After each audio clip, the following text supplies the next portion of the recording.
दोस्तों, आपका दोस्त और होस्ट संदीप कुमार शर्मा एक बार फिर से। और यहाँ पर आपको इस तार को इधर कर लेते हैं ताकि आपको परेशानी नहीं हो बार बार। तो आज आप लोगों के लिए एक साउंड रिकॉर्डर लेकर आए जिसको बोलते हैं इंटरनल ऑडियो रिकॉर्डर।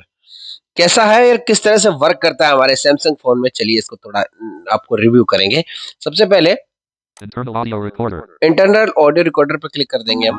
यहाँ पर मैंने क्लिक किया, यहाँ पर देखिए 120 ये कुछ हमने ऑडियो रिकॉर्ड किए हैं। सबसे पहले ये जीरो टैब अर्थात ये वीडियो टैब है इसका, इसमें आप वीडियो रिकॉर्ड कर सकते हैं। दूसरा है मोर बटन, ये तो इसका है।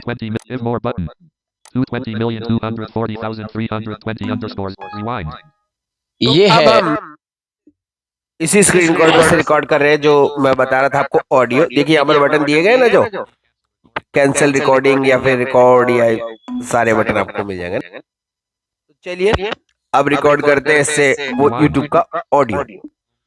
वीडियो भी रिकॉर्ड होगा। मैं कर इससे मैंने ये ऑडियो रिकॉर्ड किया था पहले।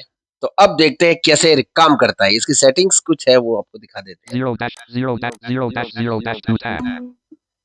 4 bit rate 5 megabytes per second. ये बिट रेट सबसे पहले इसका frame rate 30 fps. Frame rate 30 ps है। Resolution 480p. रेजोल्यूशन इसमें अलग अलग कर सकते हो, जैसे ये 1080p HD, SD, HD है भी 3480p checked. ये SD है standard display. 4360p unchecked. 5240p unchecked. तो आपको इनमें से कोई भी क्वालिटी आप ले सकते हैं। इसके अलावा 0 tabs. रिकॉर्डिंग हो रही है, देख लेते किस तरह की रिकॉर्डिंग होती है। इसमें प्ले करेंगे।